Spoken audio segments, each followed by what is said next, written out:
What's up, everyone? Arctic here, and back on the mic. I know it's been a few days since you guys heard my voice. Last video I posted, I think, was my Adventures of Blambo video from Loadout. Now, if you guys are kind of wondering why my voice sounds perhaps a little funny, it's because I was at the South by Southwest Gaming Expo this weekend with my studio, Edge of Reality, showcasing Loadout. And I had a few of you guys come up to me and snap some pictures for those of you there, wanting to see the Gears of War panel, which I'll talk about here in a bit.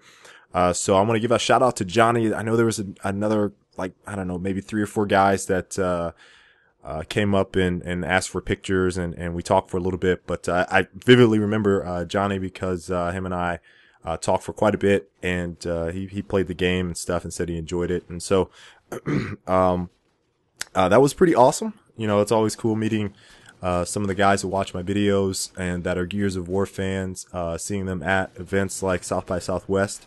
So with this commentary, I just want to talk about basically what I was doing there, and obviously talk about Loadout a little bit, and then talk about some Gears. South by Southwest Gaming Expo, I think this was the first year that they actually had a gaming expo.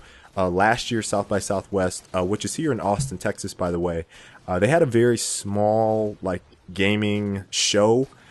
This one was I think the equivalent of RTX. For those of you that went to RTX the past couple years, that is the Rooster Teeth Expo here in Austin, and they did a pretty good job. We met the events coordinator. I believe his name is Justin.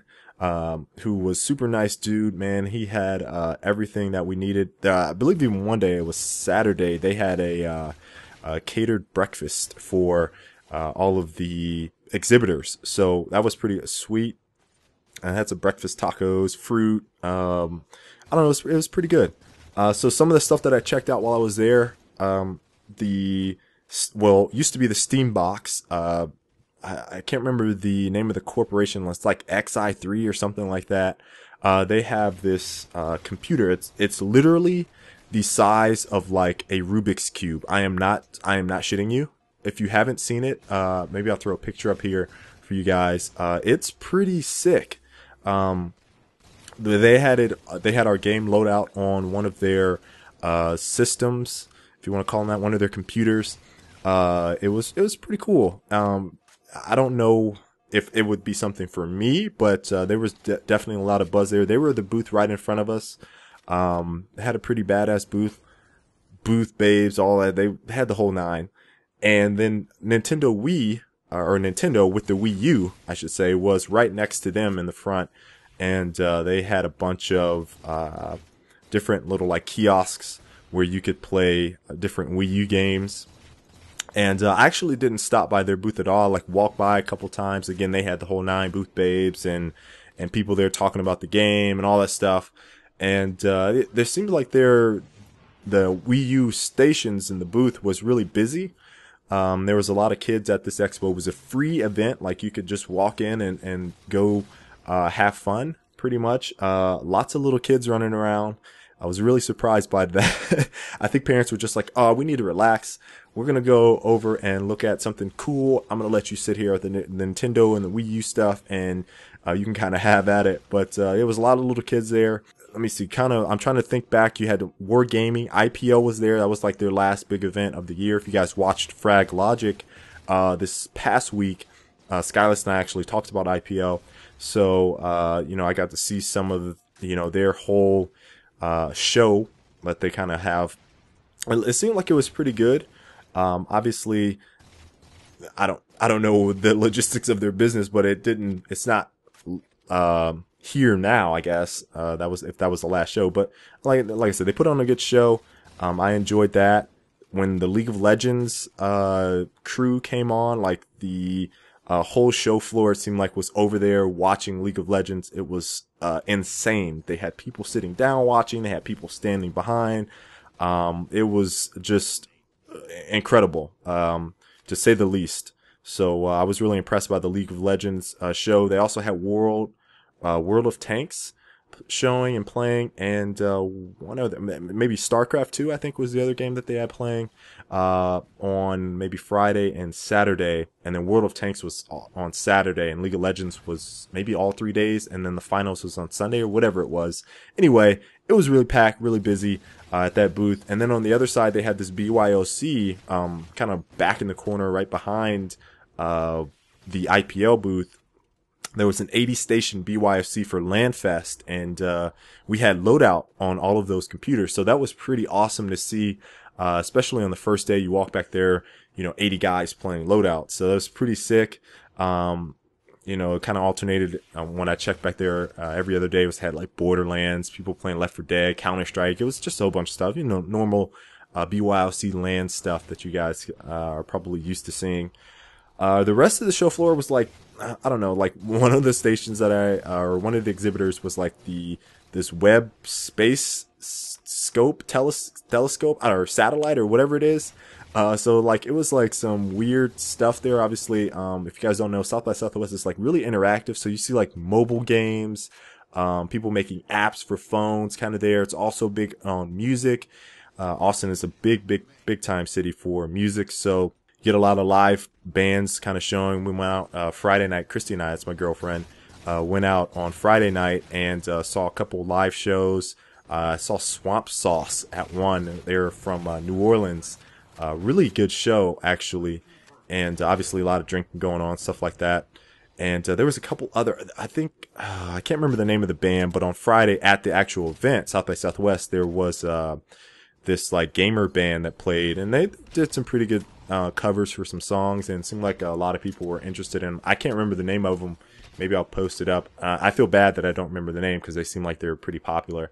But yeah, there was a lot of, I played the Ouya too, by the way, while I was there, which is the new Android based system coming out. I think pre-orders are for the people that started, or backed the Kickstarter. They're actually getting theirs this month. And, I think everyone else, if you pre-order now, they're like $99. You'll get it in June. That sounds right. So I played that. I played like, what is a good, it's like Gallica. Or Gallica is the name of that game. Yeah, that arcade game with the ships that basically shoot at the aliens. I think that's called Galaga. That sounds right.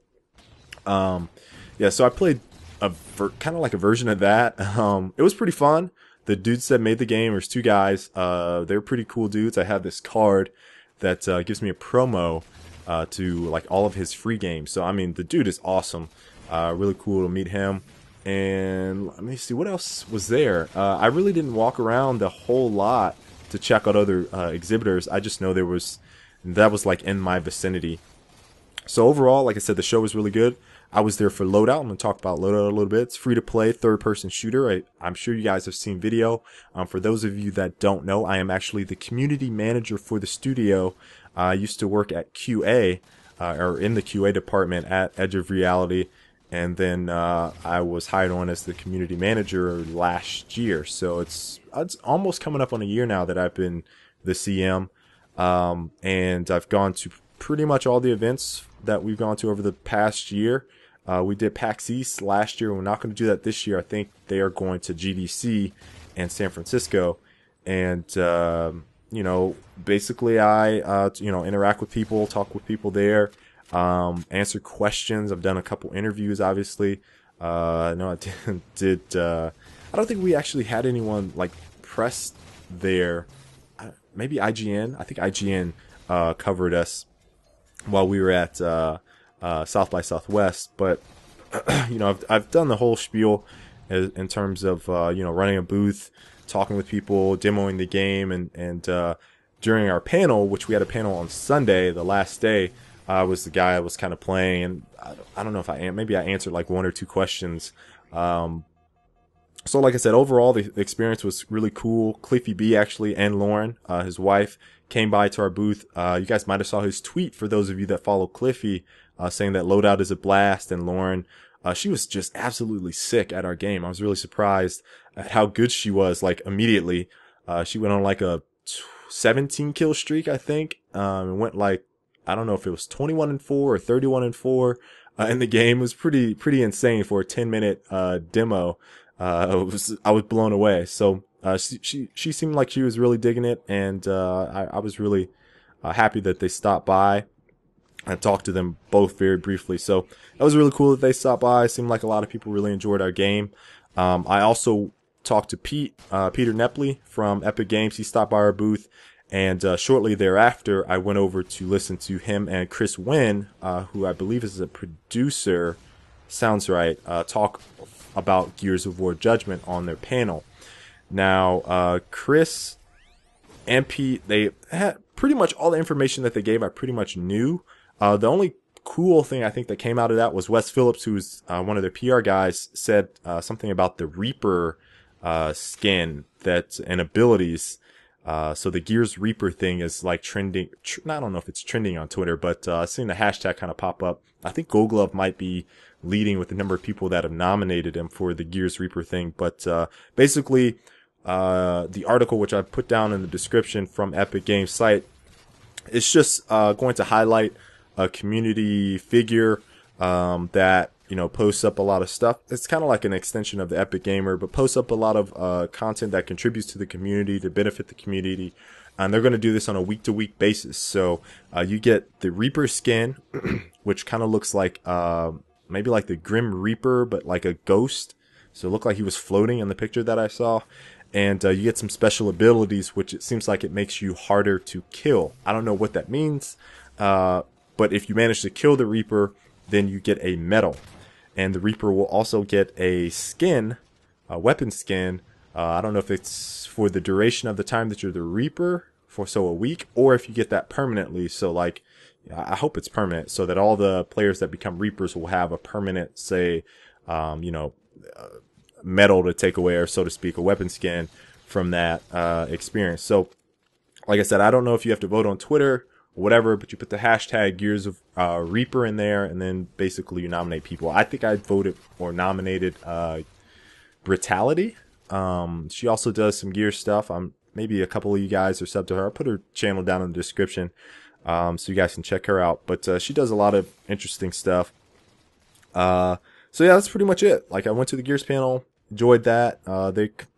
For me, it was kind of redundant because I played a lot of the game and seen a lot of the content that they already have. So there wasn't much there for me. The game for some of us will be available on March 15th, which is Friday, for the Overrun mode. So I'm looking forward to playing that. I'm probably going to get some streaming going on that on Twitch. So, I'm ready to go, locked and loaded. It was a fun experience. Hope you guys kind of enjoyed this recap. Just kind of going off the top of my head. And till the next time, I'll catch you guys later. Peace. Yo, South by Southwest wore me out, man. Just click on the video, please. I'm wore out. Just check it out. It's right there for you.